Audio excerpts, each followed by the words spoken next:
ಈ ಗ್ರಾಮೀಣ ಭಾಗದಲ್ಲಿ ಬೆಂಗಳೂರು ಗ್ರಾಮಾಂತರ ಜಿಲ್ಲೆ ದೇವನಹಳ್ಳಿ ಹತ್ತಿರದಲ್ಲಿರುವಂತ ಜಿಲ್ಲಾಧಿಕಾರಿ ಕಚೇರಿ ಮುಂದೆ ಆ ಬಾಬಾ ಸಾಹೇಬ್ ಅಂಬೇಡ್ಕರ್ ಅವರ 14 ಅಡಿ ಕಂಚಿನ ಲೋಹದ ಪ್ರತಿಮೆ 2018ನೇ ಇಸ್ವಿಯಲ್ಲಿ ಶುರುವಾಗಿ ಇದುವರೆಗೂ ಕೂಡ ಕೆಲಸ ಪೂರ್ಣಗೊಂಡು ಚಿತ್ರ ಪರಿಷತ್ ಇಲಾಖೆಯವರು ಸಮಾಜ ಕಲ್ಯಾಣ ಇಲಾಖೆಗ ಹಸ್ತಾಂತರ ಮಾಡಿದ್ದಾರೆ. ಏನಂತ ಈ ಅಂಬೇಡ್ಕರ್ ಪುತ್ಥಳಿಕೆ ಸಿದ್ಧ ಇದೆ, ಅನಾವರಣ ಮಾಡೋದಕ್ಕೆ, ಉದ್ಘಾಟನೆ ಮಾಡೋದಕ್ಕೆ ಸಿದ್ಧವಾಗಿದೆ ಅಂತೇಳಿ ಕೊಟ್ಟರು ಕೂಡ ಇದುವರೆಗೂ ಕೂಡ ಯಾವುದೇ ಒಂದು ಕಾರ್ಯಾಚರಣೆ ಆಗ್ಲಿ ಸಾರ್ವಜನಿಕ ಗಮನಕ್ಕಾಗ್ಲಿ ತಂದಿಲ್ಲ. ಈ ಹಿಂದೆ ಏಪ್ರಿಲ್ 14 ಬಾಬಾ ಸಾಹೇಬ್ ಅಂಬೇಡ್ಕರ್ ಅವರ ಜನ್ಮ ದಿನದಿಂದ ಜಿಲ್ಲಾಧಿಕಾರಿ ಕಚೇರಿಯಲ್ಲಿ ಚರ್ಚೆ ಮಾಡ್ತೀನಿ. ಇನ್ನು ಇದೇ ವಿಚಾರವಾಗಿ ಪುತ್ಥಳಿ ಬೃಹತ್ಕಾರವಾಗಿ ಇಲ್ಲಿ ನಮ್ಮ ರಾಷ್ಟ್ರೀಯ ಇವರು ರಾಷ್ಟ್ರಪತಿಗಳು ಬರಬೇಕು ಅನ್ನೋ ಒಂದು ಅಧ್ಯಕ್ಷತೆಯಲ್ಲಿ ಚರ್ಚೆ ಮಾಡ್ತಾರೆ. ಚರ್ಚೆ ಮಾಡಿದಾಗ ಹೇಳ್ತಾರೆ ಆಯ್ತು ಮಾಡೋಣ ಅಂತೇಳಿ ಹೇಳಿ ಅವತ್ತು ಸಭೆಯಲ್ಲಿ ತೀರ್ಮಾನ ಮಾಡಿ ಆಯ್ತು ಅಂತೇಳಿ ತದನಂತರ ಅವ್ರು ಅದ್ರ ಬಗ್ಗೆ ಗಮನನೇ ಇಲ್ಲ ಜಿಲ್ಲಾಧಿಕಾರಿಗಳು.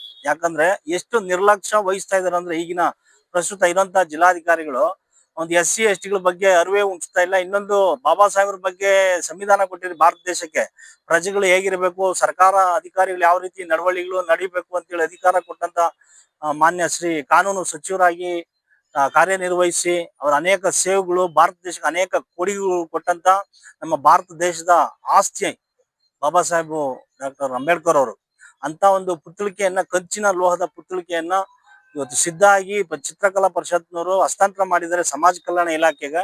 ಆದ್ರೂ ಕೂಡ ಯಾವುದೇ ಒಂದು ಕಾರ್ಯಾಚರಣೆ ಮಾಡಿದ್ರೆ ತಿರಸ್ಕಾರ, ನಿರ್ಲಕ್ಷ್ಯ ವಹಿಸ್ತಾ ಇದ್ದಾರೆ ಇಲ್ಲಿನ ಅಧಿಕಾರಿಗಳು. ಇದಕ್ಕೆ ನಾನು ಒಂದು ಧಿಕ್ಕಾರ ಹೇಳ್ತಾ ಇದ್ದೀನಿ ಜಿಲ್ಲಾಧಿಕಾರಿ ಆಡಳಿತ ವರ್ಗಕ್ಕೆ. ಅದರಲ್ಲಿ ದೇವನಹಳ್ಳಿ ವಿಧಾನಸಭಾ ಕ್ಷೇತ್ರ ಬಂದು SC ಮೀಸಲು ಕ್ಷೇತ್ರ ಆಗಿದೆ.